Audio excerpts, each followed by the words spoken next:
like to respond to the brilliant input by Rainer. I've also noted some inputs come through from Anthony and also from Vic.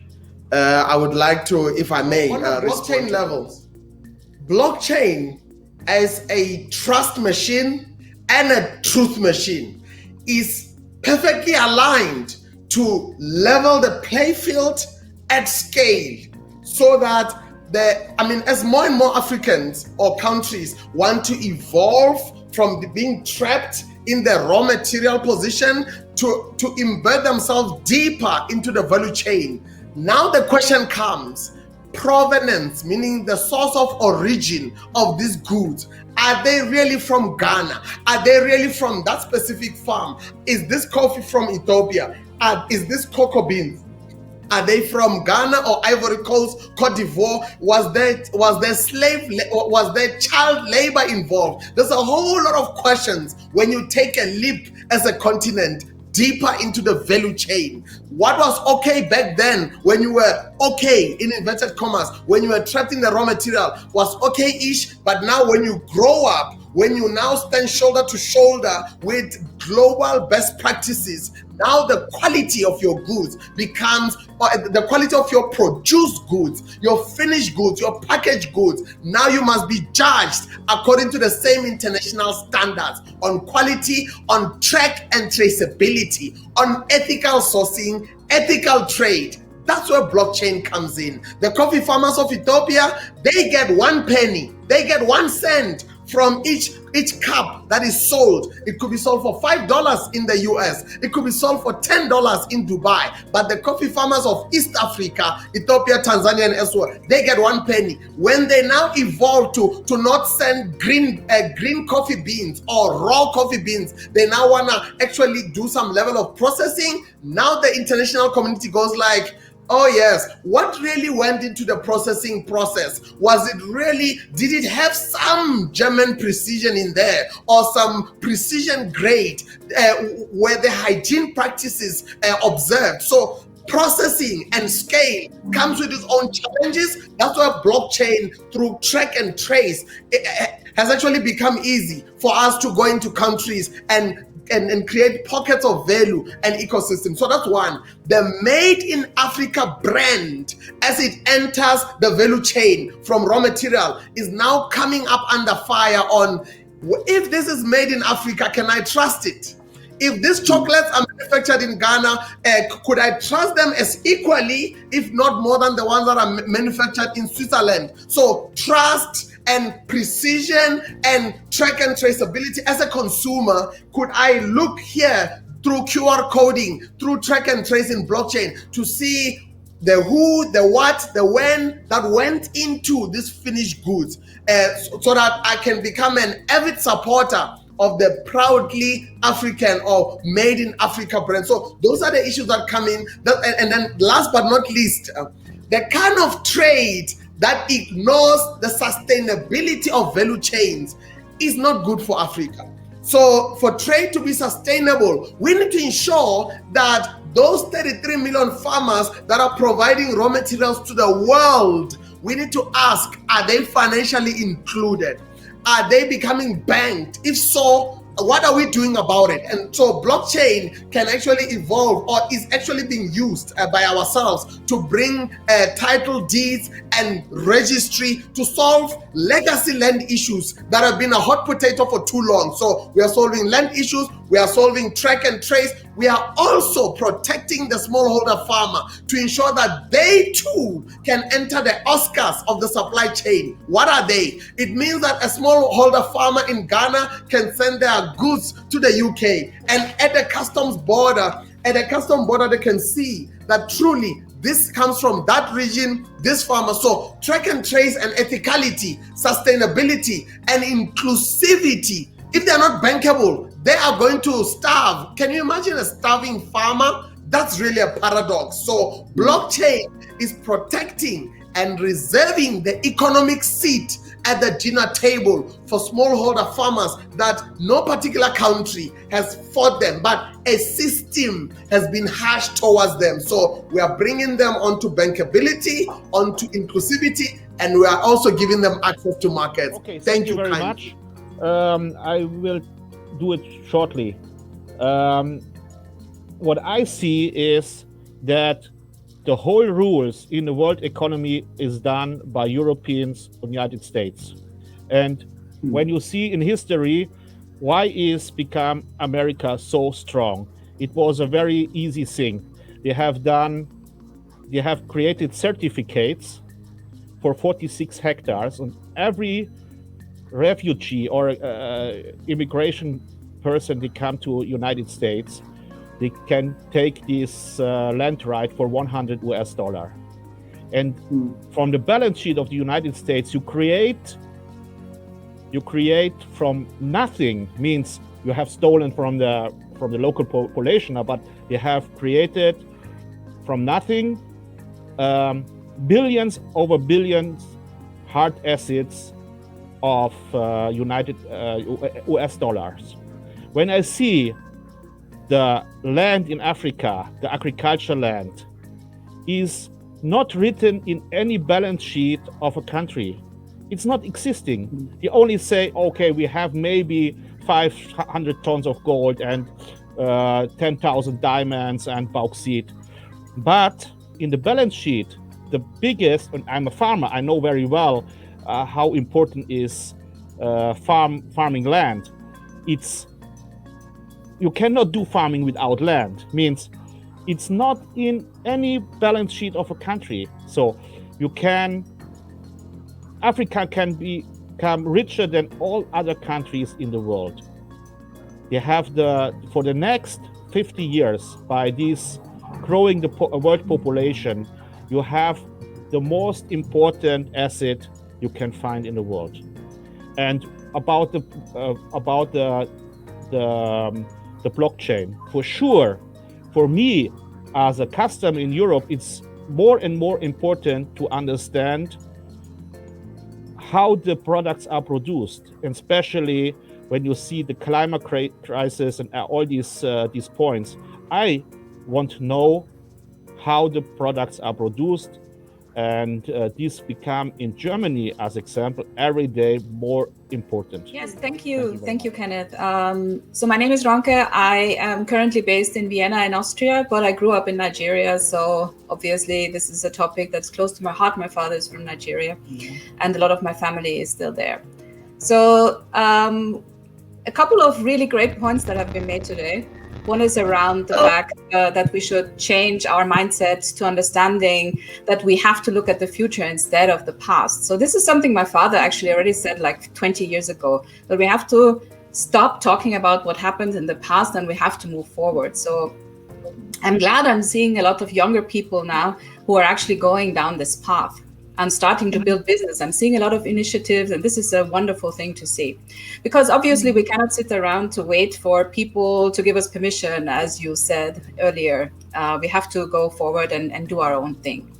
Of course, there's something we have to keep in mind, and that is the impact of stuff like colonialism and slavery on structure and on psychology. This is something we still have to overcome, because the structure within, even in our mindset, is partly still influenced by that. And this is something we have to be very clear about, and which we have to address. Of course, the younger generation is not as impacted by this as we older people might be, but still, we'll keep this in mind. And about the second question, maybe, about the trade and the loans from China. I do agree that China, of course, like Europe, have their own agendas behind giving money or working with Africa. But what we as Africans need to look at is what we do with that money, you know? So we can take loans, but we have to use them wisely. So when you take money from the Chinese, of course, they will have an interest in getting something from us, but we can get something by investing this money in things that will move the countries forward. Yes, you can build infrastructures, you can build schools, you can build universities, and make sure that we have in our country what we need in the future to generate our own revenue. Also, when we talk about trade, Look at what we are trading. Don't trade raw materials. Look at the value chain. Try to produce stuff in country that will then get you more money when you trade it with other countries. So this is what I would like to add to these two questions. Go ahead. Yeah, okay. I'm going to greet everybody again.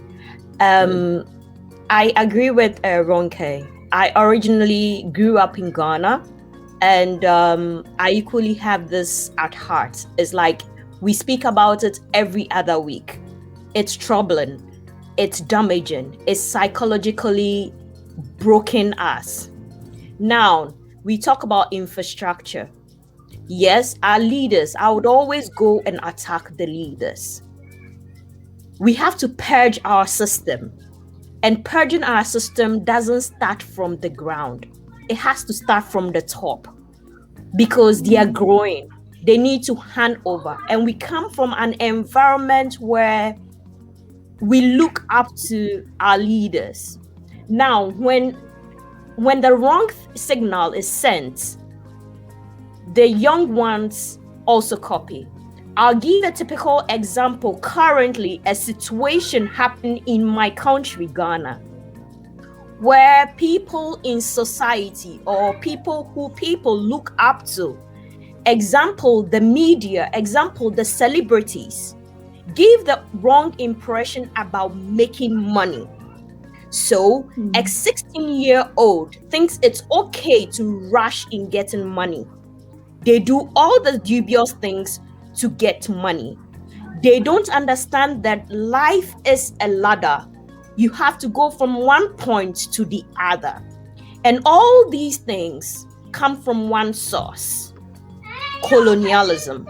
We have to move away from that. Yes, it's psychologically deep, but it's 400 years ago.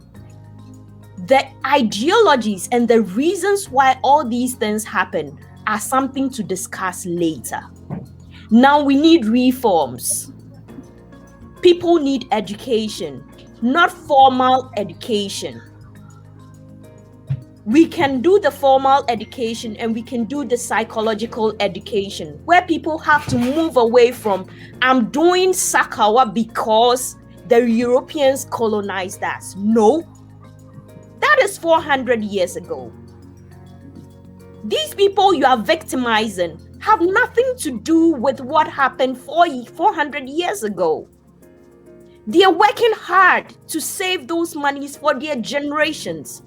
Now, Africa has to look at financial stability. When we have money, we spend it now. It's like we have to spend everything now. No, if we are copying, we should copy right. We shouldn't copy blindly. These Europeans, Asians, these Americans, they are building generational stability. I don't know anybody in Germany. Yes, there are poverty. There are situations where poverty is in Germany. However, the poverty average between the German society and the Ghanaian society, I would say, they are very vast different. We should build an economy where generations can also look back and say, no matter where I'm coming from, no matter the kind of family you came from, you can still make it. But in our society in Africa, the rich is getting richer, the poor is getting poorer, and the average is still on the average. There is no move. There are people moving out of universities, there are no jobs for them. Are we looking at that? Are you able to hear me? Yes, please. We can hear you now. Thank you so much. Look, some of us, we have a burden that we must carry, not from the past, but from today.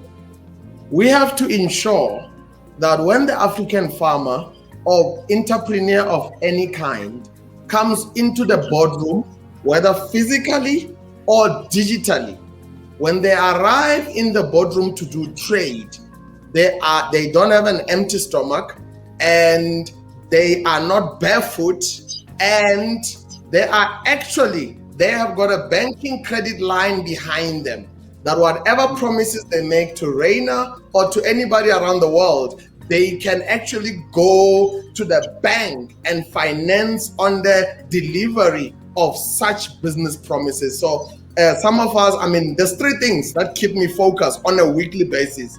Blockchain for social good or for social impact, where we actually lift the understanding of moving things digitally to where track and trace can actually impact ecosystems in business or elsewhere. That's number one. Number two, I'm passionate about Africa.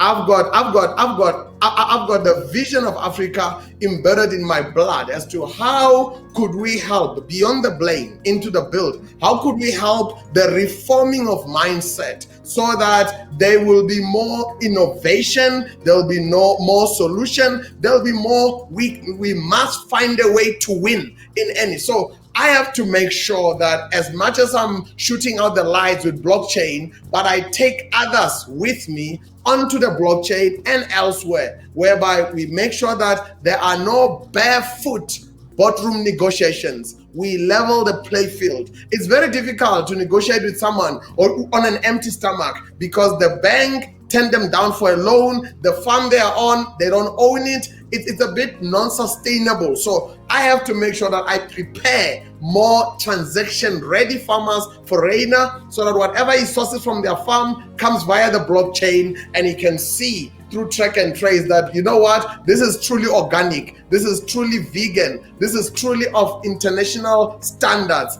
and I can actually, I don't have to trust you, I can trust what is added here that cannot be edited. So yes, it's a very interesting thing how global trade intersect with African trade or African possibility. And one of the things that was mentioned, I think by Anne, that the youth is our biggest raw material. I actually have a Saturday counter here, and it shows me that in 714 Saturdays, we as Africa and the world will arrive on the 1st of January 2035. That's when Africa's population will double to more than 2 billion. We will have 600 million employable youths looking for work. Are they only going to look for employment, or are they going to create employment? It comes to the psychology that Ronke mentioned.